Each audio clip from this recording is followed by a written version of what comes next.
మోసాలు అబద్ధాలతో కూటమి అటర్ ఫ్లాప్ సినిమాకు బలవంతపు విజయ ఉత్సవాల చంద్రబాబుపై వైఎస్ఆర్సీపీ అధ్యక్షుడు జగన్మోహన్ రెడ్డి ధ్వజం. ఎన్నికల ముందు సూపర్ 6 సూపర్ 7 పేరుతో ఈనాడులో ఇచ్చిన అడ్వర్టైజ్మెంట్ను ఈ రోజు ఇచ్చిన అడ్వర్టైజ్మెంట్ను చూస్తే బాబు మోసం కళ్ళకు కట్టినట్టు కనిపిస్తుంది.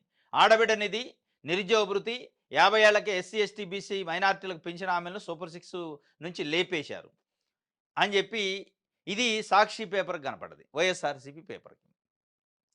ఈ 3 పేపర్లు కూడా అంటే ప్రజల కోణంలో ప్రజలకి సూపర్ 6 పేరుతోని చంద్రబాబు నాయుడు గారు కూటమి ఇచ్చిన హామీలలో అమలు అయినవి ఏంటి, అమలు కాని ఏంటి, అమలు కాని వాటిని ఇగో వీటిని అమలు చేయాలి చంద్రబాబు నాయుడు గారు, మీరు మర్చిపోయినట్టున్నారు అని గుర్తు చేసే కార్యక్రమం చేయట్లే. ఈయనేం మొత్తం అసలు ఏం లేదు అటర్ ఫ్లాప్ అని సాక్షి పేపర్ రాసింది. పూర్తిగా అటర్ ఫ్లాప్ ఏం కాలే, అమలు చేశారు. అన్నదాత సుఖీభావ, తల్లికి వందనం, ఉచిత బస్ ప్రయాణం, పెన్షన్ల పెంపు, ఇవి చేశారు. కానీ చెయ్యని వాటిని అడగాలి, చేసినవి చేయనే కూడా మొత్తం అటర్ ఫ్లాప్ అని ఏం రాస్తే అక్కడ చేసినవి చేయని అన్నీ చేసినట్టు ఈనాడు, ఆంధ్రజ్యోతి, తెలుగుదేశం పార్టీ పత్రికలు రాసినాయి. ఇక ఆంధ్రజ్యోతి అయితే ఇంకొక అడుగు ముందుకేసి ఏపీఎస్ సూపర్ హిట్ అయిపోయింది, ఏం లేదు మనకి, మొత్తం స్వర్ణాంధ్రప్రదేశ్ అయిపోయినట్టు రాశారు. ఇగో ఈ పత్రికల పందా, ఈ పత్రికల వ్యవహార శైలి, ఈ పత్రికలు ఎవరి కోసం పనిచేస్తున్నాయి, ఏ ఏ పార్టీల కోసం ఏ పత్రికలు పనిచేస్తున్నాయో స్పష్టంగా అర్థమవుతుంది. ఈనాడు, ఆంధ్రజ్యోతి తెలుగుదేశం పార్టీ జెండాని భుజానేసుకొని వాళ్ళకంటే అసలైన తెలుగుదేశం పార్టీ నాయకులు కార్యకర్తల కంటే ఎక్కువగా భుజాలు కాయలు కాసేటట్టు మోసుకుంటూ ప్రచారం చేస్తాను. అవి అవి ఆ పత్రికలు అనాల్సి వస్తుంది. అందుకే ఏపీ సూపర్ హిట్ అని రాసింది, అయిపోయాయి. ఇక వైఎస్ఆర్సీపీకి సంబంధించిన పేపర్ సాక్షి పేపరు ఇక చేసిన వాటిని చేయని వాటిని చేయలేదని రాసింది. కాకపోతే ఇక్కడేం కూటమి అటర్ ఫ్లాప్ సినిమాకు బలవంతపు విజయోత్సవాన్ని ఏడు రాస్తే ఇక్కడ మటుకి ఏదైతే ప్రజలు కోరుకుంటున్నారో దాని గురించి అడిగింది. ఆడబిడ్డ నిధి గురించి, నిరుద్యోగ భృతి గురించి, 50 సంవత్సరాలు పూర్తి చేసుకున్న ఎస్సీ ఎస్టీ బీసీలకి మైనార్టీలకి ఇస్తున్న పెన్షన్ గురించి, ఈ 3 అంశాల గురించి కొన్ని లక్షల మంది 1000 కాళ్ళతో ఎదురు చూస్తున్నారు. దీని గురించి ఏ పేపర్ రాయాలి ఈరోజు? దీని గురించి పేపర్లో రాయాలా, అక్కడ మీటింగ్ పైన ఉన్న 3 నాయకులు మాట్లాడాలి. అంటే ఈ ఈ సూపర్ 6లో లేవా? ఆ రోజు మీరు సూపర్ 6లో యాడ్లలో వేసిన లేదా మేనిఫెస్టోలో పెట్టిన తప్ప, అక్షర దోషం ఉందా, ఏమన్నా ప్రింట్ తప్పు పడ్డదా, అది చెప్పాలి కదా. ఆ రోజు ప్రింట్ తప్పు పడ్డదా, అవి మేము చెప్పలేదు, లేదా మేము చెప్పినాం అబద్ధం ఆడినాం, ఇంక వాటిని వదిలేసినట్టే, ఇక వాటి గురించి మాట్లాడొద్దు, ఇప్పుడు అమలు చేసిందే ఇట్టు అని చెప్పండి. లక్షల మంది, కోటి మంది ఆడబిడ్డలు ఎదురు చూస్తాం.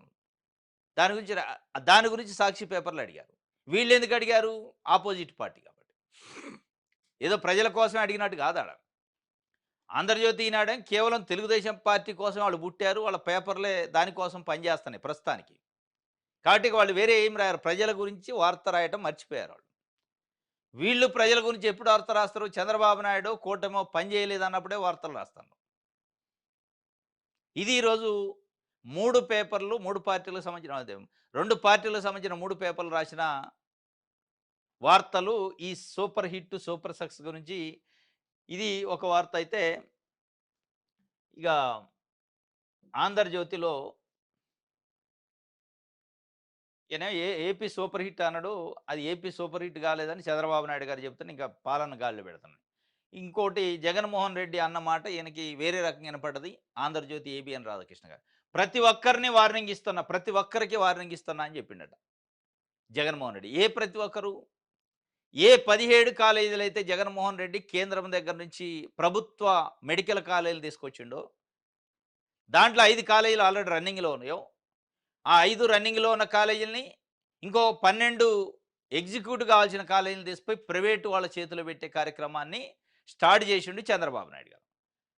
దాంట్లో ప్రైవేటు పెట్టుబడిదారులను చొప్పించి ప్రైవేటుగా మెడికల్ కాలేజీని, గవర్నమెంట్ కాలేజీని ప్రైవేటు పరం చేసే కార్యక్రమం చేస్తాడు. దాన్ని ఖండిస్తున్నారు అన్ని రాజకీయ పార్టీలు, దాంతోపాటు వైఎస్ఆర్సీపీ కూడా. దానిలో భాగంగా వాళ్ళని ఖండించిండు, వాళ్ళకు వార్నింగ్ ఇచ్చిండు. టెండర్లలో పాల్గొనే వాళ్ళకి నేను వార్నింగ్ ఇస్తాను, మేము అధికారంలోకి వస్తే మళ్ళీ ప్రైవేట్ నుంచి ప్రభుత్వంలోకి తీసుకొస్తాం అని చెప్పి. దీనికి ఆంధ్రజ్యోతి ఏం రాసిందంటే, మొత్తానికి వార్నింగ్ ఇస్తున్నా అందరినీ అని. అందరికీ ఏమీ లే, టెండర్లో పాల్గొనే వాళ్ళకి ఒక వార్నింగ్, ఒక సూచన చెప్పిండు. వార్నింగ్ కూడా కాదు, మళ్ళీ ప్రైవేటు పరం మళ్ళీ ప్రభుత్వ పరమే చేస్తాం వాటిని. చంద్రబాబు నాయుడు గారి పందా ప్రైవేటు పరం, మేమొస్తే ప్రభుత్వం చేస్తాం అన్నాడు. దాంట్లో అది వార్నింగ్ కూడా కాదు. వాళ్ళ స్టాండ్ అని చెప్పినట్టు. అంటే 'ఆంధ్రజ్యోతి' ఈనాడు ఇప్పుడు వారం రోజుల నుంచి తిప్పలు పడతన్నాయి. 17 ప్రభుత్వ మెడికల్ కాలేజీలని ప్రైవేటు పరం చేస్తానని చంద్రబాబు నాయుడు గారని డైరెక్ట్ రాయలేక జగన్మోహన్ రెడ్డి రూపాయి కేటాయించలే. జగన్మోహన్ రెడ్డి కాలంలో కాలేజీలు రాలే. ప్రైవేట్‌కి ఇస్తే ఏమైద్ది? ఇట్లా ప్రైవేట్‌కి ఇయ్యటం కరెక్టే అనే పద్ధతి కోసం నానా తంటాలు పడతాను. ప్రైవేట్‌కి ఇయ్యటం వల్ల పేదలకి వైద్య విద్య దూరం అయిద్ది. పేదలకు వైద్యం దూరం అయిద్ది. అనే విషయాలు దాచే ప్రయత్నం, మరుగున పెట్టే ప్రయత్నం చేస్తుంది. దాంట్లో భాగంగానే మొత్తానికి వార్నింగ్ ఇచ్చిండట. మెడికల్ కాలేజీల టెండర్‌లో పాల్గొనవద్దు. మేమొస్తే వాటిని రద్దు చేస్తాం. జగన్ విధ్వంసకర హెచ్చరికలు. చంద్రబాబు, పవన్, అచ్చెన్న బావిలో దూకి చావాలని దూషణలు. ఇంకొక అడుగు ముందుకేసి చంద్రబాబు, పవన్, అచ్చెన్నాయుడు బావిలో దూకి చావాలని. అంటే ఈ టెండర్ల కోసం కాదది. యూరియా దొరకట్లేదు. రైతులకు యూరియా బస్తా ఇయ్యలేని కూటమి ప్రభుత్వంలో ఉన్న చంద్రబాబు నాయుడు, పవన్ కళ్యాణ్, వ్యవసాయ శాఖ మంత్రి అచ్చెన్నాయుడు బావిలో దూకి సావాలన్నాడు. బావిలో దూకి వాళ్ళు చచ్చినా యూరియా రాదు గానీ, యూరియా తెప్పించడని అడగాల. ఇక కాస్త ఎమోషన్ అయినట్టుంది. బావిలో దూకి చావాలా అన్నాడు. మొత్తానికైతే మెడికల్ కాలేజీ విషయంలో వైఎస్ఆర్‌సీపీ చాలా క్లారిటీగా ఉన్నట్టు అనిపిస్తుంది. ఎట్టి పరిస్థితుల్లో వాటిని ప్రైవేట్ పరం చేయనీయం. చేసినప్పటికీ మళ్ళా మేము ప్రభుత్వం వచ్చినప్పుడు ప్రభుత్వ ఆధీనంలోకి తీసుకొస్తామని ఆయన చెప్తున్నాడు. లేదు లేదు ప్రభుత్వం ఎందుకు? ప్రభుత్వానికి మెడికల్ కాలేజ్ అవసరం లేదు. ప్రభుత్వం నడపలేదు. ప్రభుత్వాన్ని నడపడానికి ముఖ్యమంత్రులు కావాలి గానీ, ప్రభుత్వం మెడికల్ కాలేజీలు నడపదట. ప్రైవేట్ వాళ్ళకి ఇస్తామని చెప్పి చెబుతున్నారు. వాళ్ళకైతే వార్నింగు ఇచ్చిన పరిస్థితి